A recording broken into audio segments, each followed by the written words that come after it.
বউ যখন ভাইয়া বলে। লেখক আর.জে. রানা। মজা আছে। বাসার ঘরে ঢুকতেই বউ আমাকে সালাম করে জিজ্ঞেস করলো, কেমন আছেন ভাইয়া? ভাইয়া শব্দটা শুনে অবাক না হয়ে পারলাম না। ইচ্ছে করছিল দেয়ালে মাথা ঠুকে সুসাইড খাই। বিয়েটা করেছি পারিবারিকভাবে। বর্তমান যুগে বিয়ে করতে গেলে সবাই অল্প বয়সী মেয়ে খোঁজে। আমার বেলাও এমনটা হয়নি। পারিবারিক মতামতে বিয়ে করলাম ক্লাস 9-এ পড়ুয়া এক সুন্দরী মেয়েকে। বাসর রাতে বউ আমাকে ভাইয়া বলতে একদম থ হয়ে গেলাম।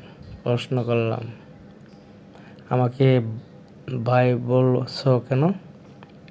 সে স্বাভাবিকভাবে উত্তর দিল, আপনার আম্মু আমাকে বলেছে আজ থেকে উনাকে মা বলে ডাকতে। হ্যাঁ, এটাই তো স্বাভাবিক, মাই তো ডাকবে। বউ কিছুক্ষণ চুপ থেকে বলল, তো আপনার মা যদি আমারও মা হয় তাহলে তো আমরা ভাই বোন, তাই না?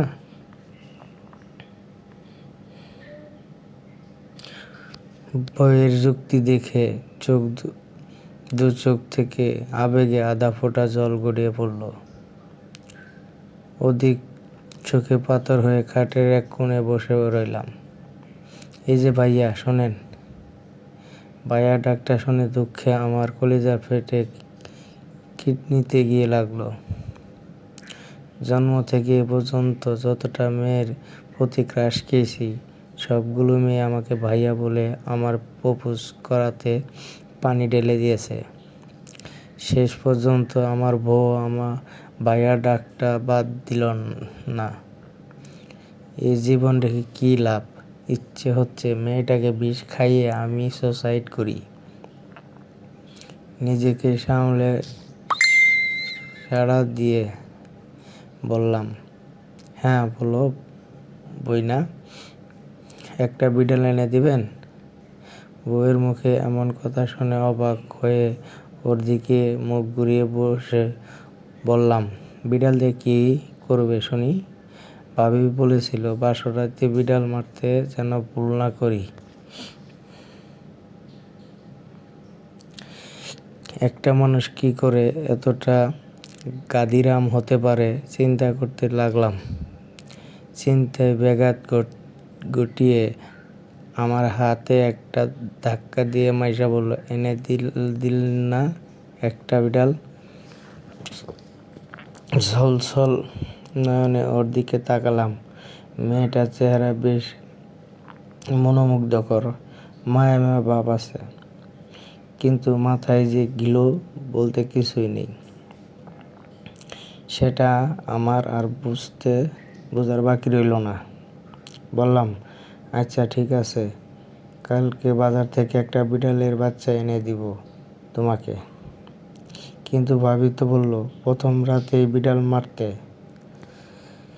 রেগে গিয়ে বললাম, তো ভাবির বাড়ি থেকে একটা বিড়াল নিয়ে আসলেই পারতা। আমার মতো সাদাসিধে ছেলেটার সাথে কেন এমন করছ?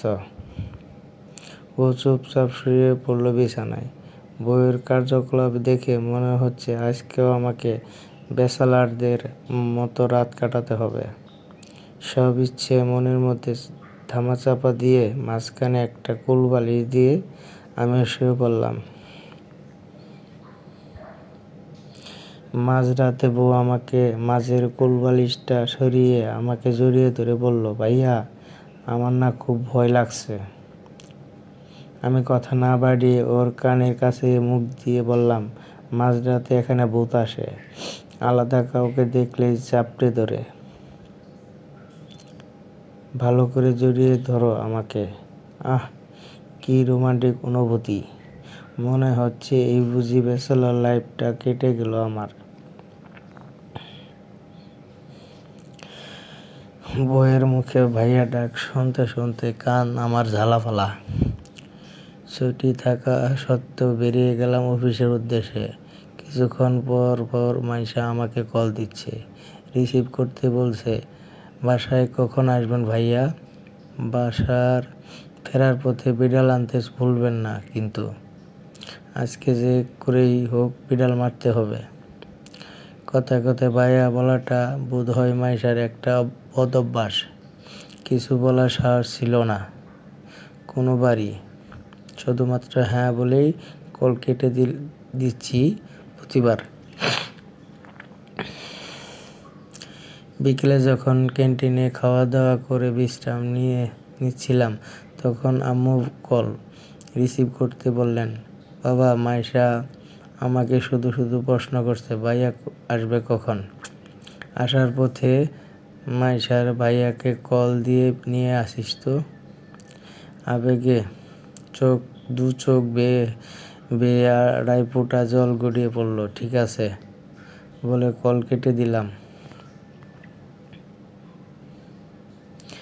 একটা খাঁচাতে বিড়ালে বাচ্চা নিয়ে বাসার কলিং বেলে হাত চাপলাম। দেখলাম মাইশা দরজা দাঁড়িয়ে আছে। আমাকে দেখেই মাইশা জোরে বলতে লাগলো, আম্মু দেখো ভাইয়া এসেছে। হাত থেকে বিড়ালের খাঁচাটা রেখে ওর মুখে চেপে ধরলাম। সে অবাক হয়ে আমার দিকে তাকিয়ে চোখগুলো ওদিক সেদিক ঘোরাচ্ছে, কিছু বলার চেষ্টা করছে। মুখ চেপে ধরে টেনে হিঁচড়ে আমার রুমে নিয়ে গেলাম। বললাম, তুমি আম্মুর সামনে আমাকে ভাইয়া বলে ডাকবে না কেন? কি হয়েছে? আর সারাদিন তো ভাইয়া বলে আপনার কথাই বললাম। আবারও বললাম, ঠিক আছে, কারো সামনে আমাকে ভাইয়া ডাকবে না, বুঝছো? ঠিক আছে। শান্তভাবে আমার পাশে মাইশা বসে বিড়ালটা নিয়ে খেলা করছে। কিছুক্ষণ পর মাইশা বলল, বিড়ালটা খুব কিউট, এটাকে আমি আর মারবো না, আদর করব। আমি আর কিছুই বললাম না। প্রথমবার যখন শ্বশুরবাড়িতে গেলাম, লক্ষ্য করলাম ভাবির সাথে বসে মাইশা কী যেন গুজগুজ করছে। আড়িবেতে শোনার চেষ্টা করলাম। ভাবি বলছে, কিরে বিড়াল মারলি?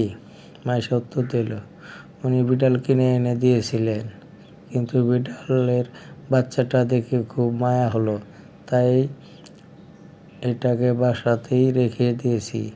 দুঃখ আমার মরে যেতে ইচ্ছে হলো। লক্ষ্য করলাম ভাবি মিটমিট করে হাসছে। অল্প কিছুদিনের মধ্যে আমাদের সম্পর্ক খুব ঘনিষ্ঠতায় পৌঁছলো, কিন্তু মাইশার মুখের ভাইয়া ডাকটা সরাতে পারলাম না আর। যাই হোক, ব্যাচেলর লাইফ থেকে তো মুক্তি পেলাম। তবে মেয়েটা আমাকে ছাড়া কিছুই বোঝে না, কিন্তু সবসময় পিছু পড়ে থাকে। বিয়ের 5 মাস থেকেই লক্ষ্য করলাম মাইশা ঘন ঘন বমি করছে। আম্মু কেমন জানি দুষ্টুমির নজরে আমার দিকে তাকায়। বেশ হাসি খুশি পরিবারের সবাই, কিন্তু কেমন জানি সবাই এড়িয়ে চলছে আমাকে। রাত হতে মাইশাকে জড়িয়ে ধরে জিজ্ঞেস করলাম, আচ্ছা সবাই আমাকে এভাবে এড়িয়ে চলছে কেন? বিশ্বাস করেন ভাই, এরপর যা শুনলাম আমি তো তার জন্যে মোটেও প্রস্তুত ছিলাম না। মাইশা মিটি হাসলো, আমার বুকে মুখ লুকালো, আস্তে করে বলল, আপনি মামা হতে চলেছেন ভাইয়া।